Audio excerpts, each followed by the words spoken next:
You care about WLBB Carrollton News Talk 1330 FM 106.3.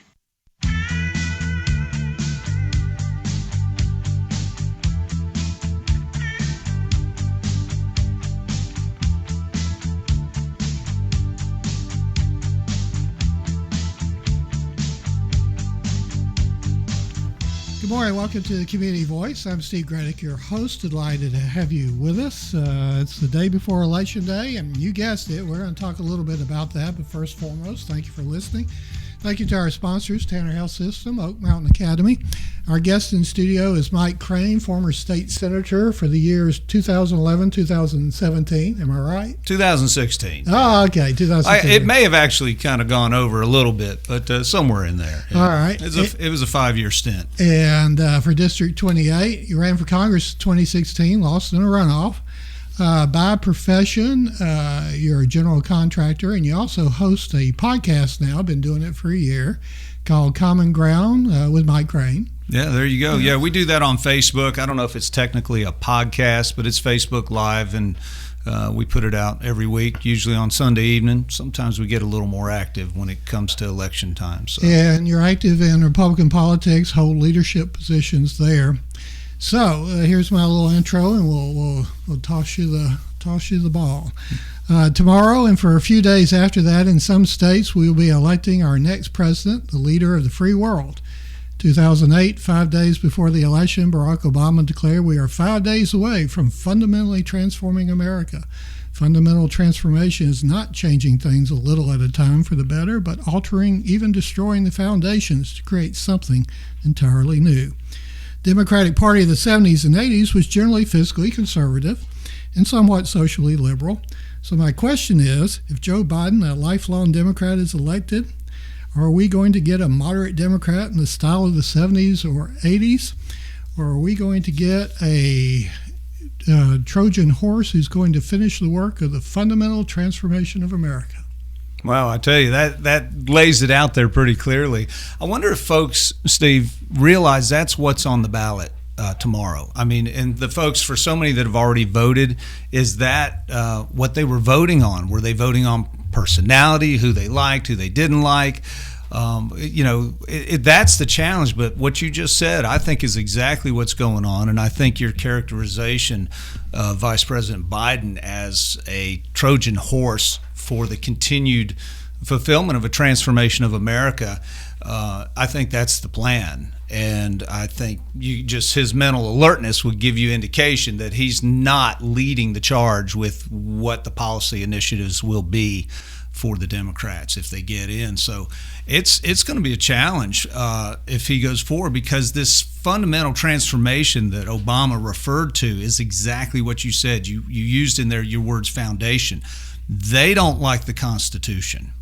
And they don't say that. They all sit there and say they're going to uphold and defend it. But they don't like that framework for government because it limits power. And they're so power hungry that they're just going to go that way. I mean, they're talking about actually changing things that are constitutional. How the Supreme Court operates, using some tools to expand liberal influence in the court, expand liberal influence in the Senate. So it's going to be a Trojan horse event. And the thing is, do voters pick up on that, or is it just a popularity or a quote-unquote beauty contest? Well, you mentioned the Senate, and so really the discussion does center more beyond politics and is more serious than just, like you say, personalities. You know, you like one or you dislike both, or lesser of two evils, et cetera, et cetera. Which is, you hear that predominantly when you're talking to people. I can't stand so-and-so, I'm going to vote for the lesser two evils, Yeah, they generally don't approach you talking about constitutional framework when you mention Trump or you mention Biden. That's not what the signage means, I don't think. When recently I did a program with Jason Swindle, local attorney, and we talked about packing the court. And so we have issues on the Senate side. If the Senate goes blue, goes Democrat, packing the court apparently becomes on the table. Right. Electoral college apparently comes on the table, and so does statehood for D.C. and Puerto Rico. So, what are your thoughts on those lines? And what are your? We have two Republicans are battling it out in terms of one race, and then David Perdue in another race is getting. Yeah, that's unusual where you have both your Senate seats up for grabs in the same election cycle, and so because Isaacson stepped down and didn't complete his term, the governor appointed Loeffler. She's been running a hard campaign. To be transparent, I'm supporting her in her campaign to continue to serve in the Senate against Doug Collins, and then you've got, of course, Perdue fighting for his continued service in the Senate, and it's going to be very interesting. So because the presidency's of incredible value to us, but the Senate at this point in American history is preeminent and should be our focus. We have to hold the Senate, because if the Democrats do get the Senate, they're going to change things, because if assuming they maintain the House, right? Because nobody's really talking about the Republicans having the energy to flip the House, but anything's possible. I mean, we've seen some pretty unusual election results over time, but that would be a remarkable, if not miraculous, event for the Republicans to do that. But if the Senate get it, look what they can do with those tools then. And they've shown they don't care what people want. They're going to ram through policy initiatives, and they've got the tools to expand statehood if they want to, and that creates 2 senators per state. And all the areas they want to make states are predominantly liberal right now, and so you could see as many as 4 or 6 new liberal state senators, which could change the balance in the Senate for 100 years. And American society will not survive that type of activity. I know you're a Republican leader in the Republican region, and so it's on the outside looking in. But it does appear the Democratic Party, when you watch the history in 2016 and now with Bernie Sanders, that there's a real division there. And, it's almost if Bernie really should have gotten the nomination this year and back in 2016. Yeah, well, that was quite a battle to watch. I thought this time around, he really had the energy, but they manipulated the lesser candidates to kind of play that out to make sure. I think there was a path to victory for Bernie. in the Democratic primary. If let's see, Elizabeth Warren. I think if she would have stepped down at the right time, and people are funny in politics. It's like people argue that RBG should have stepped down when Obama was president and ensured that legacy, but there's this arrogance of power, and you just think that people think that the whole system won't survive without them. Yeah, if they would nominate Bernie, then we could have a referendum on socialism and be done with it. Well, it would be clear. Yeah. It would be, and they love to say this. If you listen to Harris, it's their new talking point in Democrats. It's let me be clear. Well, they're not being clear, but at least Bernie was, right? Yeah. I mean, he said, when charged that he was a socialist, he would quickly clarify that he's a Democrat socialist. But that just means, socialism by mob rule. That's all that means. You said you were supporting Loeffler. You want to elaborate a little bit on that? Well, yeah, I've met her on several occasions, gotten to know her, and I think she so far has proven to be a solid conservative. I think, and it's more of a vote against Collins and his voting record as a congressman, honestly. He's a very nice guy. I like him personally. I think he's got good values, but I judge, having served in the Senate, I really judge folks that serve, especially in a legislative body, how they vote, how they line themselves up with leadership, how they position themselves for advancement within the system. And if I see somebody there that understands the Constitution and is fighting to maintain those structures that our founders put in place, that's the kind of candidate I'm looking for. And so between those two, I think the pick is clear that Kelly's the better positioned to do that. Now, she could prove me wrong, because she's still pretty unproven. She's come into an election year season, so she's doing the things she thinks she needs to do to get reelected. But I see some integrity with her, and I think I'm hoping that pans out. is a business person, is a general contractor. Can we bring business principles to government?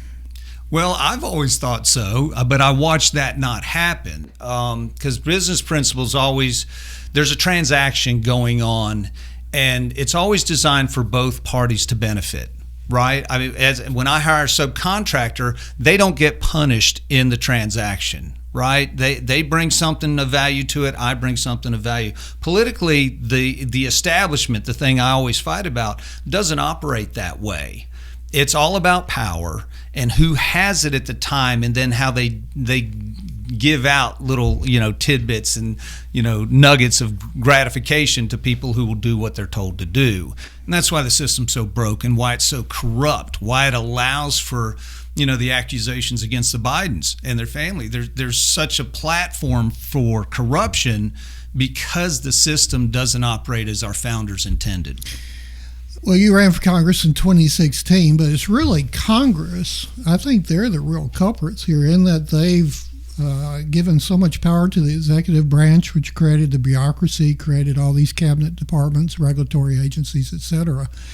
So that all have the force of law. They do, and that you say that as we say these things, and our language makes a lot of sense to us. But I'm wondering if the listeners get exactly what you just said. Mm-hmm. The bureaucracy has the force of law without a recompense from us, where we have no cause of action really against the bureaucracy. At least with our Congress, back to your point, we can fire them. We can elect a new congressperson to represent us, and that's why Congress, especially the House side, every 2 years.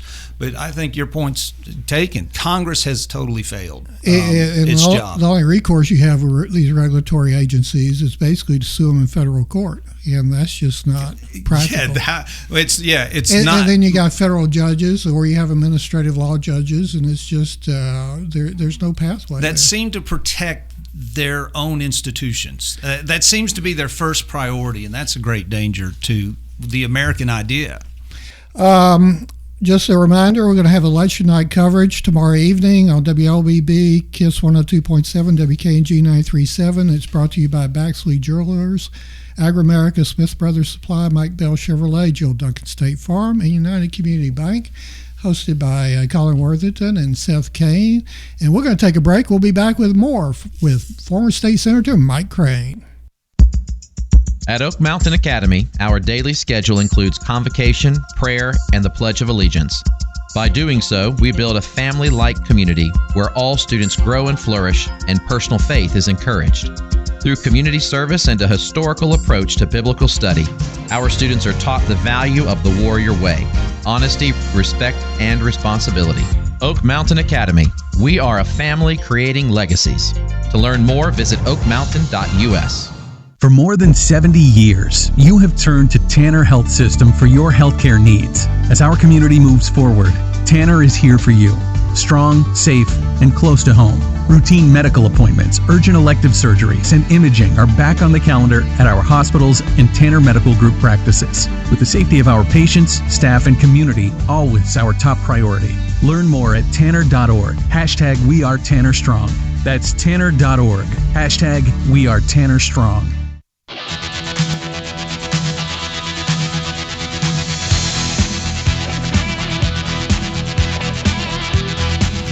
Good morning. Welcome back to the Community Voice. I'm Steve Graddick, your host. We have former State Senator Mike Crane in studio. He also ran for Congress 2016, general contractor, hosts a podcast. I've been doing it for a year called Common Ground. I just find him on Facebook, and he'll be there. And, of course, we're on Facebook Live this morning, so you can post your comments and questions there. We'll try to get to them. Georgia, years ago, and you may remember this, years ago, Georgia was often described as two Georgias, two straight states. You had rural Georgia and you had Atlanta, and it seemed like they were somehow balanced out. Well, that balance is now changing in favor of metro. The 6+ million live in metro, 10+ million live across the state in its entirety. So the numbers are indicating metro is becoming more dominant. We being on the fringe, actually bordering Fulton County, we see more and more of that. So it seems like it's inevitable that Georgia at some point, because of the politics of Atlanta, will become a blue state. Do you concur with that? Well, if the patterns continue like they are, and we see the population shifts, a lot of folks, I do real estate too, my wife and I, and so we're watching folks moving here very aggressively. Houses aren't staying on the market very long at all. Stuff's getting bought up, and people are coming from outside the state. It's not just a shift out of the city to the more rural areas, like in the areas we live, but it's a shift from blue states to here. And unfortunately, these folks generally bring their policies with them. And so Texas is suffering under these pressures. Arizona has succumbed. Well, we'll see how that Senate race works out. But Arizona used to be a very conservative place, and it's not anymore. And so as California has enough liberals that it could lose a large segment of its population, still be blue and pollute several other previously red states. So I think it's a great challenge. I would hope that folks that came here and saw the benefits of their choice by coming here would recognize that it's because of conservative leadership at the local and state level that, it's a great place to come live and do business. But they could destroy that. You look at the four counties the four major counties in Metro Atlanta. You got Gwinnett, Fulton, DeKalb, and Cobb now, and there's enough votes in those four counties alone to wipe out everything in the other 155 counties in the state. And that just doesn't feel quite right. So that's why when people argue about the national popular vote, or they want to talk about the Electoral College, you wish there was a way within the state that you could accomplish what the Electoral College was designed to accomplish and what is proven to do. Yeah, I mean, it's brilliant. Yeah. Absolutely brilliant. Well, yeah, you listen to the discussions. I mean, if we could just go back in history and listen, and the reality is we can, because they wrote it all down as they talked about the Electoral College and the necessity to not let a national government be chosen by concentrated areas of population. And be more reflective of a national character. And so I wish there was a way to do that at the state level, because Georgia is not Atlanta. It's just not. And I mean, we're outside the fringe. We live in a rural area, horse country, and it's not the same feel as when I lived down on Georgia Tech's campus. They're two different worlds. And so, there's got to be a way to maintain that. I hope just through education, people will kind of surrender some of their liberal mindsets. And you mentioned an old Democrat, right? You were talking about Biden. Is he an old Democrat, a 70s, 80s Democrat who was fiscally responsible, really was fine with the way the Constitution was and all those frameworks of government and decency to some level, and just was socially liberal? I'm not sure those exist anymore, but maybe they're out there. Well, the 28th district that you served includes part of Carroll County, which is now represented by Matt Browse, I believe. Right. My family used to have, growing up, we had a radio station in Lawrenceville in Gwinnett County, so we saw the change, and it's complete. Well, I grew up I went to Stone Mountain High School, so that I was in that same area. DeKalb was a very conservative area. And when we moved here from Ohio, it was Cobb County or DeKalb County. We picked DeKalb County. It was a great place to live and grow up. And Gwinnett was right there, and Lawrence. All those areas around us have just changed. And then politically, you see what the consequences are. Let's get back to the political scene per se. I would contend that if it hadn't been for COVID, that Donald Trump would have probably been assured of re-election. Is that a reasonable perception? I think so. I mean, if we have such short memories, right? We forget what January was like. But before they started talking about this, the economy was just going as strong as I've ever seen it in my lifetime. Last year was our best year, and we're reflective of local retailers. Right. And so I think all the narratives Trump has been assaulted from before he ever got into office, and the constant barrage of negative, full-scale media attention on him, no president has suffered under, and he's weathered it pretty well. But I think in January, people were finally realizing that's all nonsense. This works. This is at least economically moving us in a good direction.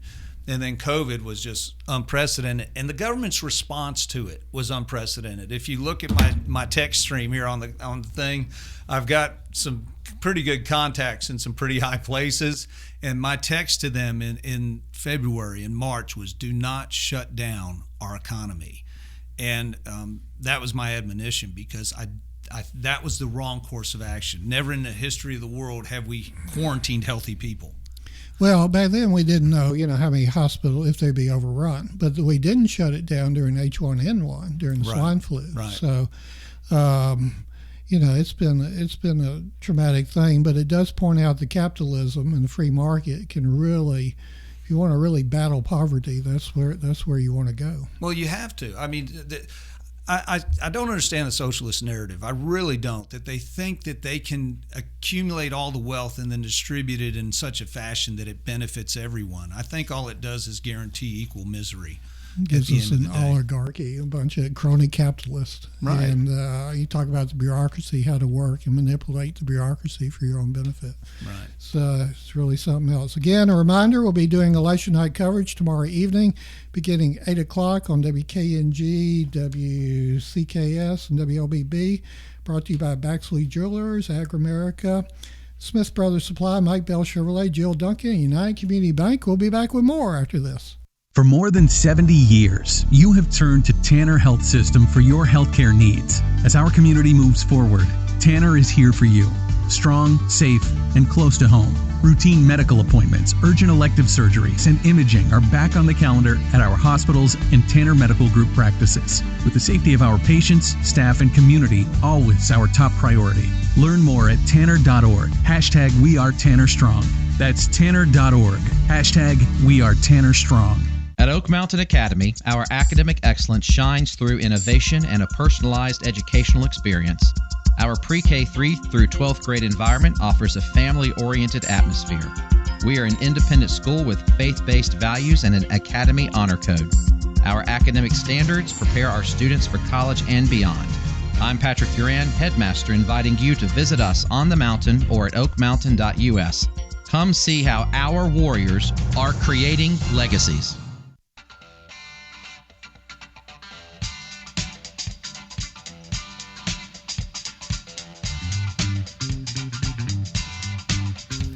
Good morning. Welcome back to the Community Voice. I'm Steve Gredick, your host. Delighted to have you with us.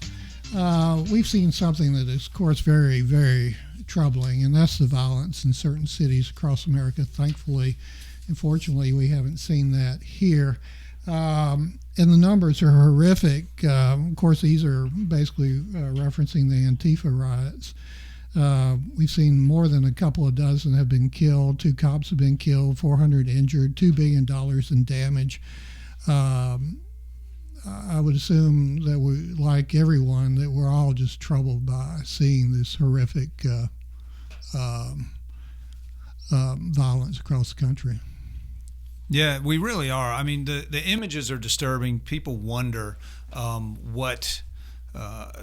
what they're seeing. I mean, is this, and the way it's portrayed, it seems like it's just covering vast swaths of our cities, but it's covering pretty big areas in our Democrat-run cities is what it is.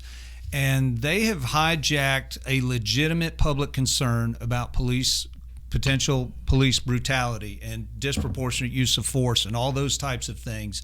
They've hijacked a very important discussion point and turned it into an opportunity for violence and mob rule. I mean, if you want to see what democratic socialism looks like, just watch them loot one of the Target stores, where the government sanctions, essentially by their absence and not intervening to prevent it, they essentially sanctioned the looting of stores. And so democratic socialism, is just that. It's the government-sanctioned looting of other people's wealth generation.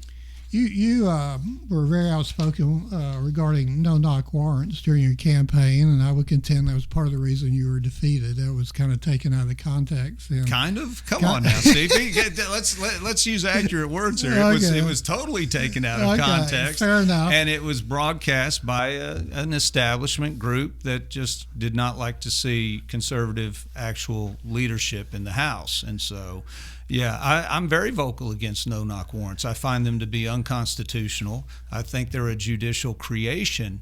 And so, I mean, the discussion's coming back up again. I think you look at the case in Kentucky, kind of got into that. That was Breonna Taylor. Right. And so that tragic sequence of events that ended in her death, there's still not all the I don't have all the information to really comment on it. There's people say it was a no-knock warrant. People say it wasn't. They announced all this type of stuff. But back to the argument, should government have the force to kick down your door in the middle of the night with force and military assault weaponry and without announcing their presence or purpose? And I'd say not in America. I mean, if you're North Korea, yeah, that's probably part of the thing. If you're in communist China, sure, that's part of the standard operating procedure.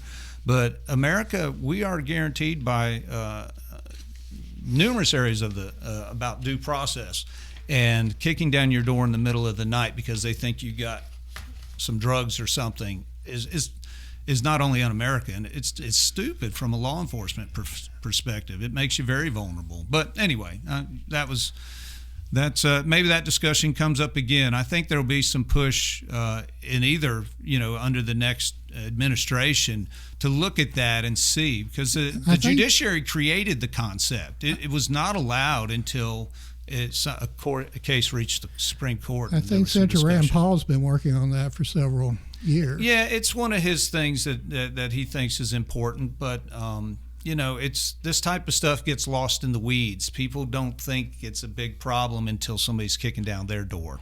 We're going to run out of time, but I do want to mention, because it wasn't brought up in either the presidential debate, and that was national security or foreign policy. And, Trump's been nominated for the Nobel Peace Prize, and of course Obama was awarded it in his first year, nominated 11 days after he took office. For what did he get it for? Apologizing for American strength? I'm not sure. I do know that there was something called ISIS that emerged on his watch, and Trump's taking care of that. He's put a check on North Korea. We have a historic peace agreement in the Middle East.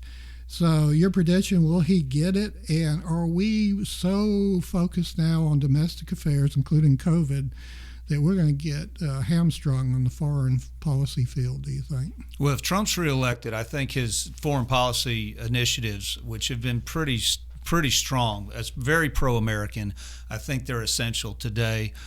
He should get the Nobel Peace Prize for his efforts. Very interesting changes in the Middle East, in that people just recognize that there's a path forward, and you just make those steps incrementally. I think he's done a great job with his foreign policy. It looks a little awkward sometimes, but I think the results and the underlying premise for it, I think, are very, very solid. A Biden foreign policy structure is very scary. He was the vice president during those 8 years. So. Well, you say it was a profit center, so there you go. Well, regardless, he very well could be our president come a few days from now. It may not be Wednesday, but it could be a few days from now. So, okay, as we wrap it up, tell us how we find your podcast. Well, we're on Facebook, so we usually generate it every Sunday evening around 7 or 8 o'clock, not always the same time. We call it live, but we actually pre-record all of it. And we get some really interesting guests on and talk about faith and liberty and the Constitution and just culture and how we can influence it for a better America. And regardless of who's elected president, we all trust that it'll be peaceful and there won't be any trouble in the streets after this election. Well, I don't know if trust is the right word. I think maybe hope, because that's going to depend on how people take their own personal responsibility and their part to play in the American experiment. So hopefully we do it right. All right, very good. Our guest this morning has been Mike Crane, State Senator, 2011 to 2016, District 28. Catch us with election night coverage tomorrow night with Colin Worthington and Seth Kane. And we thank you for listening to the Community Voice here on WLBB Carrollton.